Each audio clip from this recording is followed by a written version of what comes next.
Et voyez maintenant ces images qui nous parviennent en direct de Caracas au Venezuela. Des partisans du président Nicolás Maduro se sont rassemblés sur cette place de la capitale. Certains drapeaux sont également brandis. Rassemblement quelques heures après donc la confirmation de l'enlèvement, capture, disent les Américains, du président Nicolás Maduro. Et on a appris il y a quelques minutes maintenant que le couple présidentiel avait été inculpé aux États-Unis. Bonjour à vous, Sarah Andersen. Vous êtes à New York pour France 24.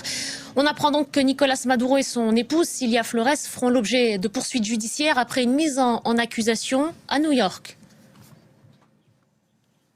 Effectivement, Nicolás Maduro devra répondre aux États-Unis d'accusations liées à la drogue et au terrorisme. Selon le ministère de la Justice américain, la ministre de la Justice, Pam Bondi, a déclaré que Nicolás Maduro fera, je cite, bientôt face aux foudres de la justice américaine sur le sol américain et devant les tribunaux américains après son arrestation au Venezuela. La procureure générale rappelle que le président vénézuélien et sa femme ont été inculpés en 2020 à New York, notamment pour narcoterrorisme et trafic de drogue. Les autorités avaient même annoncé une récompense de 50 millions de dollars pour toute information menant à leur arrestation ou à leur condamnation.